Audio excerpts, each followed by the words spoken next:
거예요. 그리고 만인을 제사장 나라로 삼으신다고 말씀하셨죠. 제사장 나라를 삼는다는 말은 제사장은 어떤 사람들이죠? 제사장은 죄인과 하나님 사이의 중보자들이에요. 그러니까 우리를 왕처럼 세우셔서 그리스도와 함께 영원히 왕 노릇할 사람들이고, 우리를 제사장으로 삼았다는 말은 우리를 통하지 않고는 하나님을 만날 사람이 있다 없다? 없다는 거예요. 없어요. 이건 놀라운 특권이자 엄청난 책임이에요. 그럼 나를 통하지 않고는 죄인이 하나님을 만날 수 없는데, 내가 그 일을 게을리하면 하나님을 만날 죄인이 없다는 뜻이잖아요. 또 종말론적으로 주님께서 세상을 완성하신다고 하는 선지자이지만, 우리는 그것을 또한 이미 우리 안에 천국이 왔다는 것을 증거하는 증인들이라는 것입니다. 그래서 예배자요 증인이요 종으로 사는 사람들이에요. 신부는 왕이요 제사장이요 선지자이지만, 실제 우리 삶은 어떻게 된다? 예수님이 그러셨잖아요. 예수님이 왕이지만 종으로 오셨죠. 예수님이 대제사장이었지만 하나님을 예배하는 예배자였어요. 그리고 선지자였지만 증인이셨습니다. 그렇게 우리도 그런 삶을 살 수밖에 없다는 겁니다. 자, 다시 이 구조를 다시 한번 보십시오. 옛 언약과 새 언약, 그리고 가운데 교회가 있어요.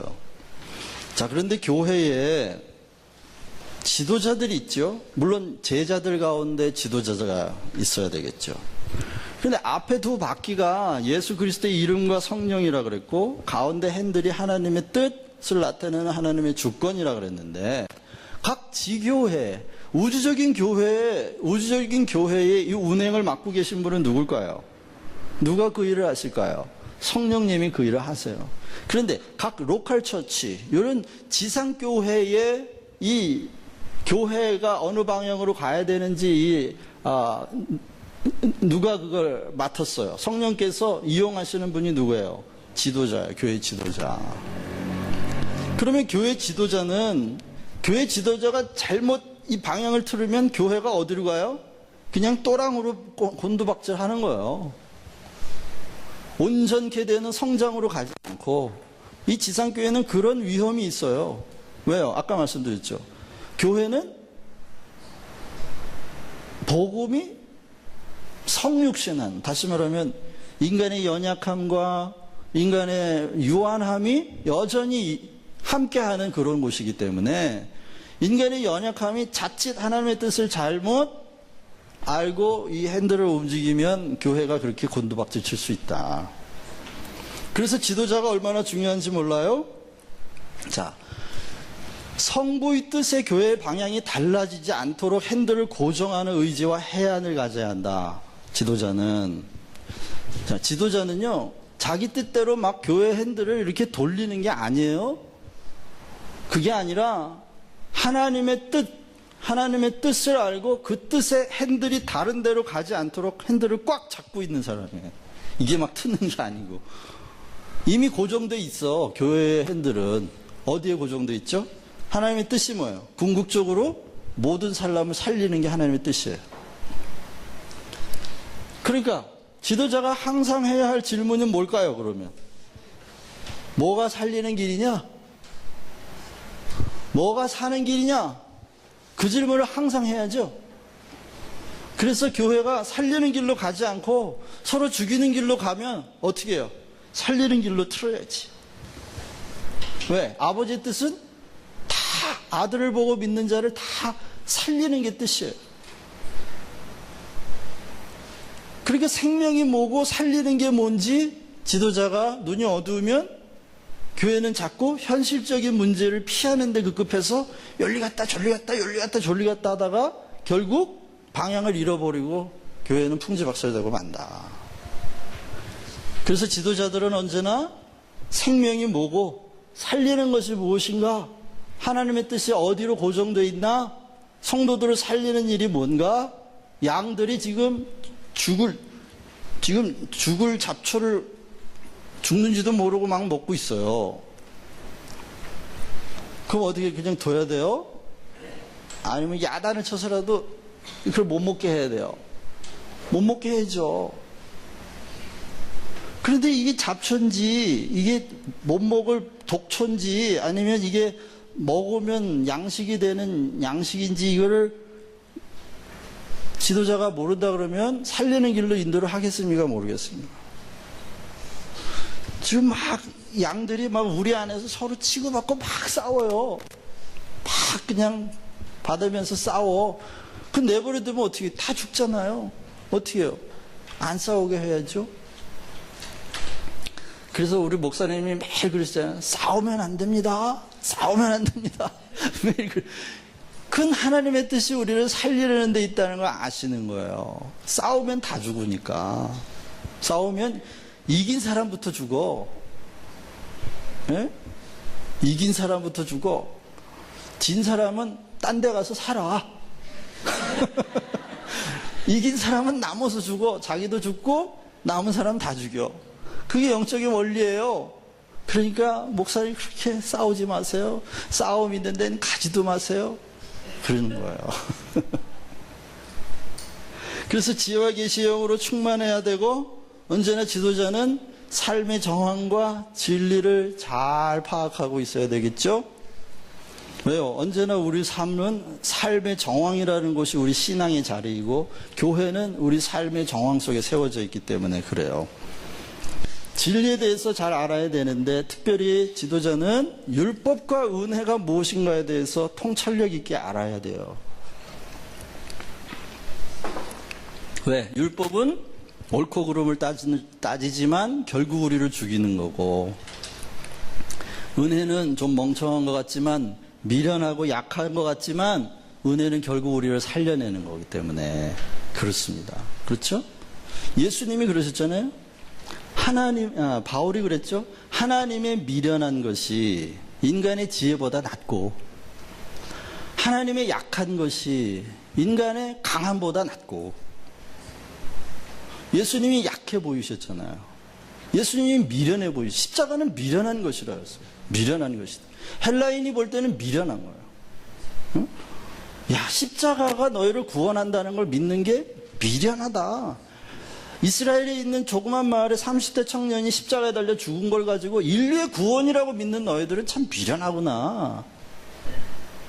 미련해. 근데 하나님이 그 인간이 미련하다고 말할 줄 알면서도 그 일을 감당하셨다는 거예요. 그리고 인간이 보기에 미련한 그 미련함 속에 들어있는 하나님의 지혜는 인간이 측량할 수 없는 지혜라는 거죠. 그것이. 그렇죠? 그렇기 때문에 은혜는 다 미련해 보이고 약해 보여요. 그런데 그게 우리를 궁극적으로 우리를 살리는 일이다. 은혜를 택하는 일은 미련한 일이요, 은혜를 택하는 일은 약해지는 거고, 은혜를 택하는 일은 가난해지는 것이지만, 그러나 그것이 궁극적으로 우리를 살린다고 하는 믿음, 이 통찰력이 없이는 지도자가 될 수 없는 거죠. 왜요? 지도자는요, 일반적인 사회의 지도자는 어떤 사람이 지도자가 됩니까? 강한 사람이 됩니까? 약한 사람이 됩니까? 강한 사람이 되죠. 일반적으로 지도자는 부자가 됩니까? 아니면 가난한 뱅이가 부자, 리더 됩니까? 부자를 뽑죠, 사람들이. 왜? 능력이 있을 거라고 생각을 하죠. 일반적으로 세상의 리더들은 미련한 사람을 뽑으니까 지혜로운 사람을 뽑으니까 지혜로운 사람을 뽑잖아요. 그러니까 세상에서 리더가 되기 위해서 어떻게 똑똑하고 부자 되고 그리고 지혜롭고 힘이 있어야 된다는 거예요. 힘이 있어야 돼요. 그런데 우리 주님이 힘이 있으셨어요? 없으셨어요? 힘 없으셨어요. 정치적인 힘도 없으셨어요? 공부도 많이 못하셨어요? 공부? 노동자의 아들을 태어나가지고 무슨 공부를 했겠어요? 그날 예수님이 일일 노동자였다는 거 모르세요? 목수의 아들이라는 말로 번역된 그 말의 헬라어 원문은 그날 벌어 그날 먹는 사람이라는 뜻이에요. 일일 노동자. 인간 시장에 가가지고 누가 나 안 뽑아주나 이렇게 서 있는 사람, 예수님이 그런 사람이라는 거예요. 그러니 여러분, 우리가 교회에서 리더를 뽑을 때 그렇게 학식 많고 똑똑하고 힘 있고 돈 있고 그리고 지혜로운 사람을 뽑을 필요가 있나요, 없나요? 이 질문이 좀 애매하다. 자, 제가 말씀드린 건 그렇게 우리 눈으로 측정할 수 있는 기준은 별 의미가 없다는 거예요. 별 의미가 없고, 사람이 성령 충만해가지고 믿음과 성령으로 충만한 사람들을 뽑았다 그러죠. 사도행전에 보면 믿음과 성령으로 충만해서 미련함을 택할 줄 알고, 가난함을 택할 줄 알고, 연약함을 택할 줄 아는 참 지혜로운 사람이 지혜자가 그 지도자가 되면 좋겠다. 그러면 생명이 뭔지, 복음이 뭔지 알아야겠죠? 율법과 은혜가 무엇인지 통찰할 수 있어야 되겠죠? 그리고요, 선교는요, 종말론적 메시아 공동체로서의 소망의 비전이에요. 다시 말하면 종말론적 공동체인데 이게 언제 완성이 되냐? 예수님이 그러셨거든요. 천국 복음이 땅 끝까지 전해져야 그게 완성이 된다는 거예요. 그러니까 종말이 오면 부활이 오고, 부활이 오면 내 삶과 존재가 완성되니까 그날이 빨리 와야죠. 그러니까 어떻게 해요? 종말을 적극적으로 기다리는 교회만 선교한다니까요. 종말을 적극적으로 기다리지 않는 교회는요, 선교 안 해요. 그리고 선교를 해도 뭐예요? 교회 그 뭐라 그럴까? 남들 하니까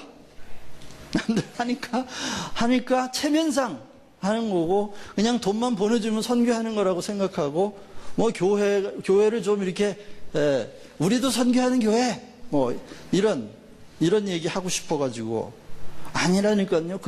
이게 아니라 교회는 뭐예요? 종말론적 메시아 공동체로서 이 복음이 땅 끝까지 전해져야 종말이 오고, 종말이 와야 내 삶과 존재가 완성이 되니까.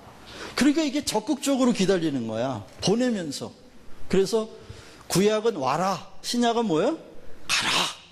가라. 가서 종말을 끌고 오라는 거예요. 그냥 기다리지 말고 종말을 끌고 와. 종말아, 이리 와. 종말아. 이거는 구약에 나타나는 사상이기도 해요. 다윗이 얼마나 자주 내가 새벽을 깨우리로다 그러죠. 새벽, 기다리면 새벽 저절로 옵니다. 뭐 그런 말 있잖아요. 닭 모가지를 비틀어도 새벽은 온다. 그거는요, 소극적으로 기다리는 거예요. 적극적으로는 어떻게 해요? 가서 새벽이 오기 전에, 새벽이 오는 걸 기다리지 말고 가서 새벽을 데리고 오라는 거야. 적극적으로. 그건 구약에도 나타나는 사상이에요. 응? 여러분, 선교 안 하면 새벽을 깨우리로다 이 고백을 할 수가 없어요. 선교해야 됩니다. 자, 보세요. 바퀴 4개가 있는데 자동차가 가려면은 바퀴 4개가 동시에 굴러야 돼요? 아니면 차례차례 굴러야 돼요? 그렇죠? 야, 앞바퀴 먼저 가. 나 나중에 가. 이게 안 되는 거죠? 그러니까 교회가 힘이 되면 선교해야지 말이 안 되는 거예요. 작으나 크나 제자 삼기, 선교, 그리고 예수 그리스도의 이름, 성령의 역사는 동시에 일어나는 거지. 힘이 되면 해야지, 때가 되면 해야지. 그건 계속 자동차가 서 있다는 거예요. 자동차가 서서 안 가고 있어. 그냥 몸집만 몸집 불리기만 하는 거죠. 그거는 계속 교회 안에 어린애만 많이 낳고 어른이 하나도 없다는 거예요. 이게 교회가 가야 온전함을 향해 가면서 부딪히면서 극복하면서 성장하고 지혜로워지고 커가는 거거든요. 그러니까 이게 4바퀴가 항상 같이 굴러가야 되는 거지, 힘이 있으면 한다? 아니요. 성경에 그게 나오잖아요. 어느 교회죠? 갑자기 생각이 안 나는데, 어느 교회에서 선교를 위한 연보를 힘껏 했어요. 그런데 바울이 그거를 두고 너희가 가난하기 때문에 더 힘을 넘쳐서 그 연보를 했다는 거예요. 데살로니가 교회. 여러분, 우리는 가난해서 선교 못해? 성경의 증거가 아니에요. 가난하기 때문에 해야 된다는 거예요.